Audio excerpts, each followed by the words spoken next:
Okay, we left off page 159.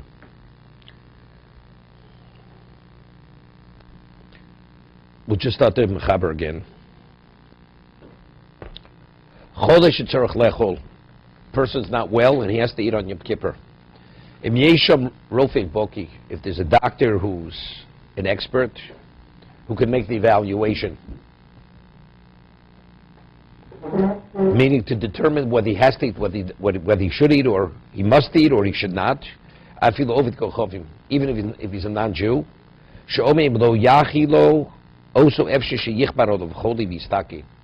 if one doesn't feed him, so you know what? We're not speaking where he's already in a state of danger. He says if you don't feed him, the illness is going to intensify, and he will be in a state of danger. Right? He's not in danger yet, but if he doesn't eat, he will reach that point of danger.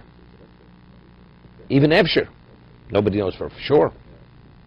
Machilos al piv, based on the recommendation of even the non-Jewish doctor, you feed him.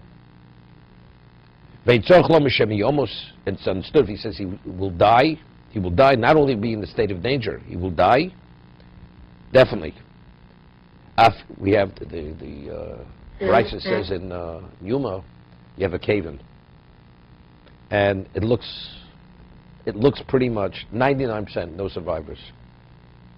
Are you permitted to dig out the person on Shabbos, where you're in violation of many laws, rabbinic Torah laws? Are you permitted to dig him out? Because there's a percentage of a chance he may be alive. The halacha is you dig it. It says, and when you uncover and you realize, even if he's partially uncovered, you realize he's no longer alive, then you leave it. You're not permitted to go further. But you don't leave a stone unturned. Right? Upon a stone unturned, until you definitely know that he's not alive. So therefore, if there's any chance not eating, he will die, will be in a state of danger, person eats. Even on Yom Kippur. No, that's something else. That's a whole Shiloh. You're Mechal Shabbos for a goy, because they can be. That's like a doctor attending the needs of a non-Jew, right on Shabbos, to violate Shabbos. So this whole question of, it's called Eva, because it'll cause certain anti-Semitism, and ultimately it'll be pikuach nefesh. If it's not that, you're not permitted. You're not permitted. It's only because ultimately the ramification of that is pikuach nefesh for the Jew, if you don't attend to his need. Okay? He says if the doctor says he needs, even if the person who's not well says, I don't need it, I'm not hungry, I'm okay, you don't listen to the patient. You don't listen to the individual. Shomim l'rofei. You follow the doctor. Even he might. Man says, look, I'm healthy, I have no problem. What about if the person who's not well says, I feel I need it, I have to eat?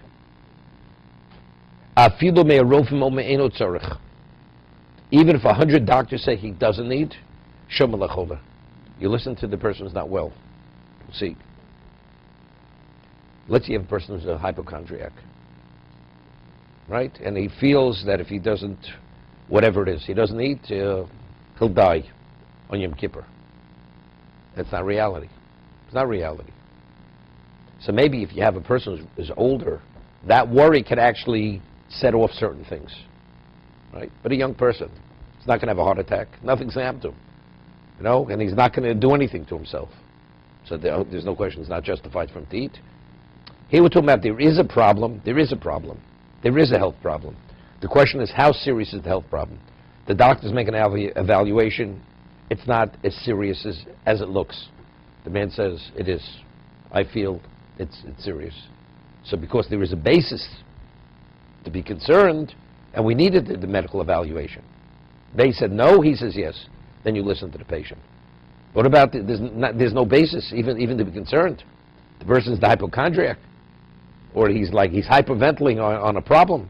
It's nothing. And of course you don't let him eat. It's a mental problem. Yeah, but he's not going to commit suicide. And it's not going to precipitate a heart attack over here. We're talking about there is a health issue here. The question is, how serious is the health issue? That's a differentiation.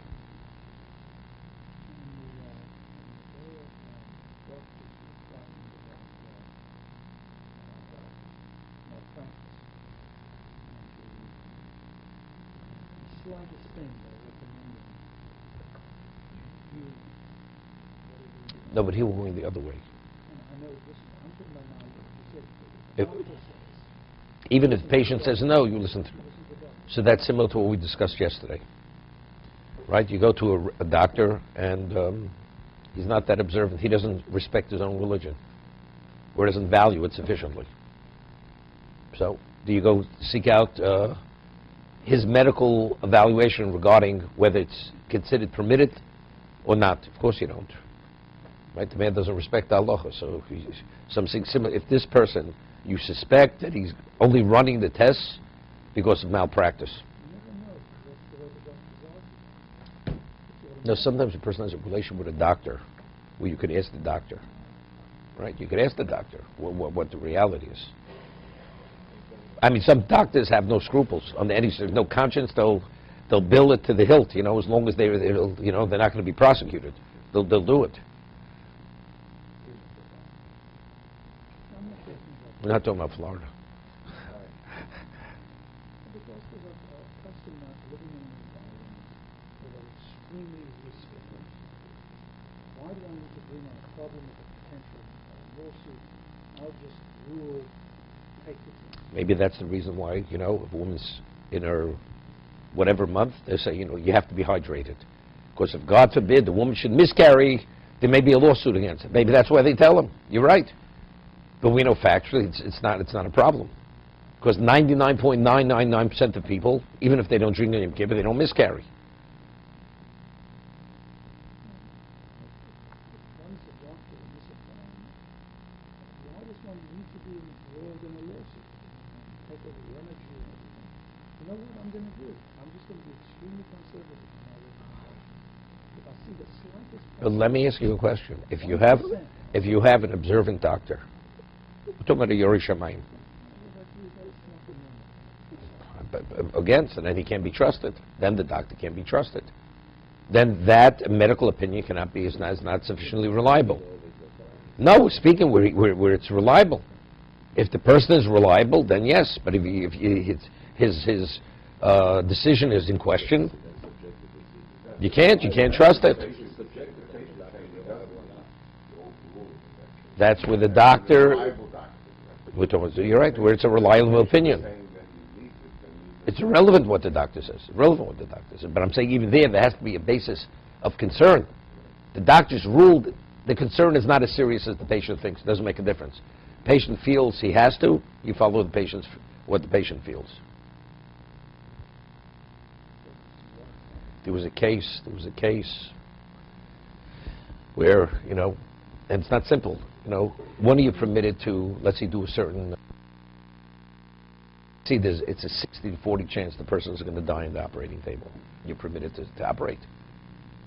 Basically, you may be killing the person, right? What about it's 80-20? 80, he's not going to make it 20, but he has a 20% chance.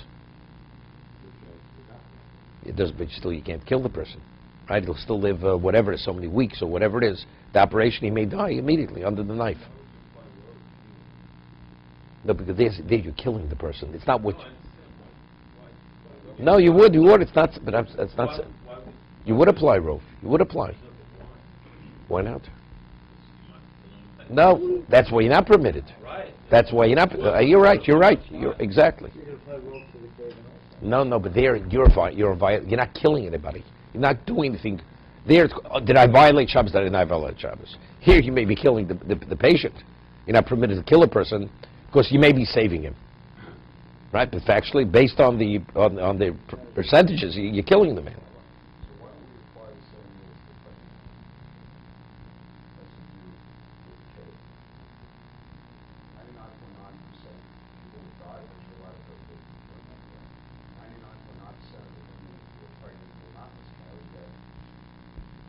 Good question.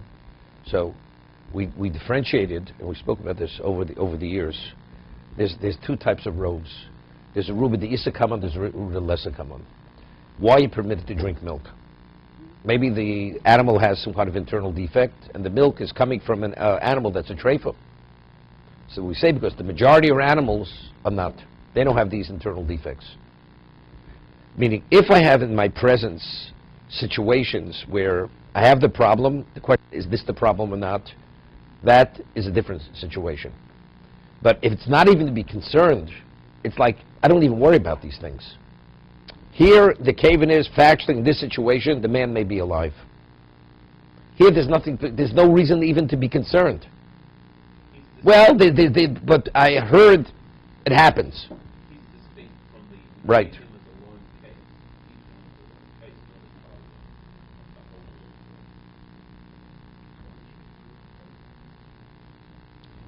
problem. No, it's not even to be concerned. That has to be refined. It's a question. No, if she feels that if she doesn't drink, right? But let's say she's not. She's worried. It's just a worry. Said it's like there is no medical problem. There is no problem. The other case is it needs a medical evaluation. Person has a heart condition. Doctors say it's okay. He doesn't have to eat. Right? Person says I do because when I have that sense of weakness, I don't know where I'm going with that. And I feel like I'm going to die. So then you don't listen to the doctor. But he has no medical condition over here. So, Rabbi, what do we do now? This ethical case. This patient is going to die certain in the next 2 months. There's a procedure that we can do that can give the person life, but it's very risky. 20%, 10% of the time it works.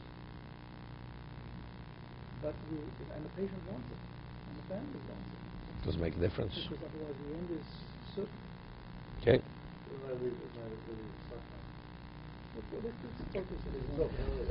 Yeah, but what about it? But you're killing the person. You're killing. No, but there's 80% chance he's going to die. Okay, that's not a maybe. 80% is not a maybe. No, it is. Maybe he's one of the choices. But the question is that enough reason? Because he's going to die anyway. I know. Well, a person's going to die in a year from now, so I might as well kill him now, No. The point is It doesn't make a difference. Doesn't make a difference. I understand. Yeah, but life that because so the 2 months that he's going to live is also very important. He may not have the 2 months.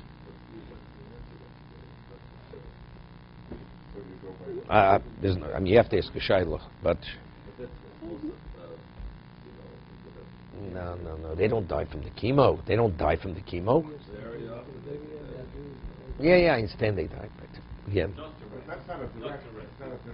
Not direct. Basically, what you're using is Right. People are not doing it again because They can't handle. They prefer to die sooner rather than suffer. yeah. That's different. It's different because you're not killing. You're actually killing the person. This is a question of murder. You're murdering the person, even though the intent is not murder, but factually you are.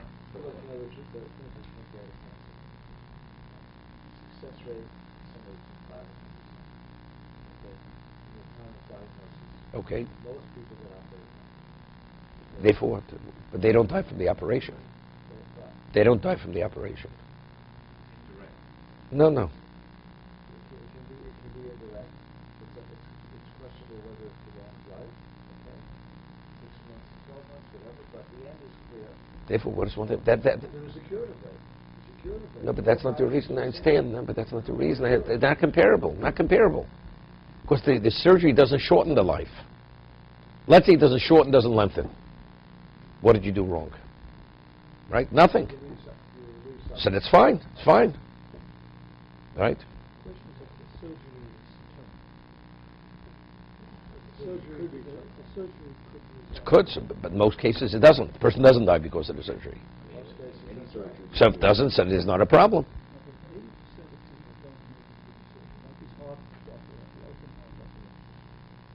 If you complicate things when a patient is very weak, You mean transplants? transplant. No, they're not going to do a transplant here. Ask the Alan. No, I mean, I read articles about this. That the patient is very weak, the questions whether they make it at the table. So what they do is irrelevant what they do. Okay, they may do the wrong thing. You ask me in a halachic situation. If it's very questionable whether he's going to make it off the table, you don't do the, I'll give you an example. Ramosha Pascal rules La Halacha about the one who they take the heart from, not the one who they put the heart into. It's not simple. Because you can't you have to take it out of the person when he's still alive. So you're killing the one who's the donor, because the donor is still alive. He rules you're not permitted to take the heart out of the donor.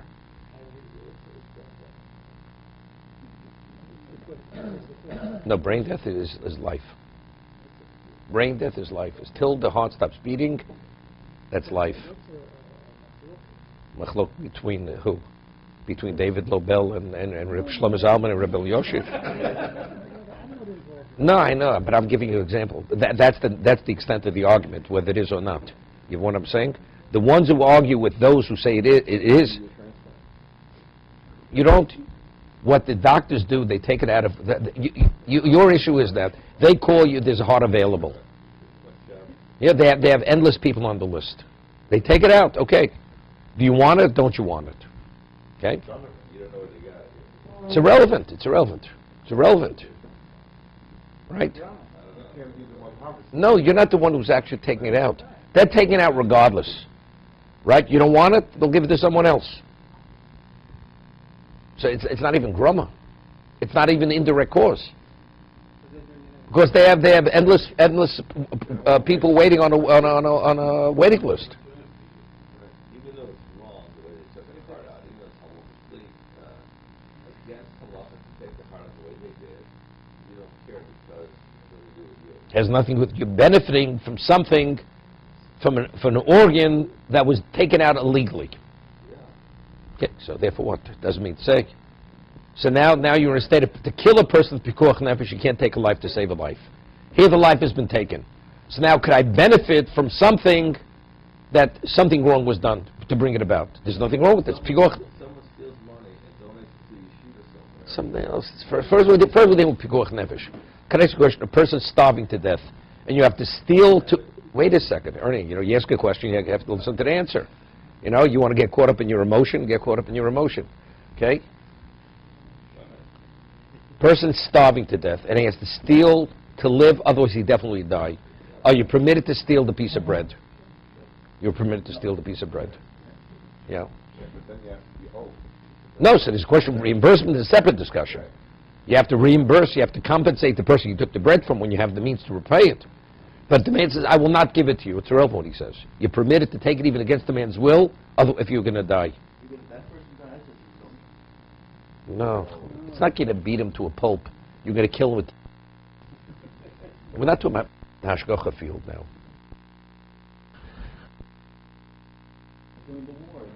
Of course. That's something else. So for medic surgery, and there's a 1% chance that they will not come out. What's his name speaks about this? One, Rabbi Lech, he wrote many volumes on medical ethics. He's an expert in medical ethics. And he has the question on plastic surgery. Plastic surgeries. In every surgical procedure, there's a risk, right? Whatever it is, but are you permitted? And are you permitted, what about, are you permitted to alter the body? God gave you whatever it is, are you permitted to alter the body? What's the justification? Besides the danger aspect. Self-mutilation, you're not permitted. Right? No, tattoos is a separate provision. What? So he goes and shows that, let's say, mental pain. A person is embarrassed in terms of whether you look. Whatever it is, these are medical issues, right? A mental issue, or the person feels whatever it is, that's permitted. That's rapper urapi. You're permitted to go seek out medical advice or medical assistance. He has many articles written on this. Okay, let's just see the Mishna Berura just for a moment. Rofi Boki Bosamokum.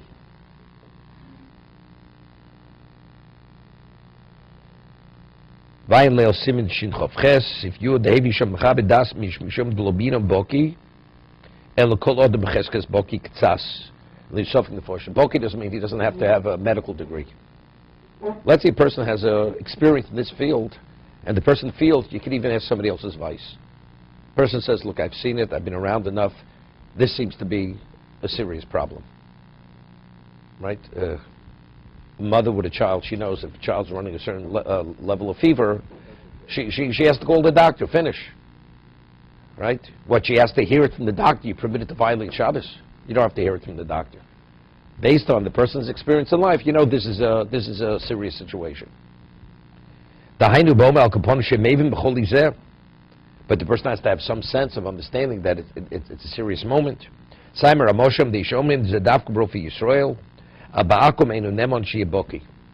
If it's a Jew, you trust the Jew, but if it's a non-Jew, the person has to be the professional, to be trusted. Okay? No, that's it, because over there's a consequence. Because if he advises wrongly, it'll have a consequence on his reputation. Women,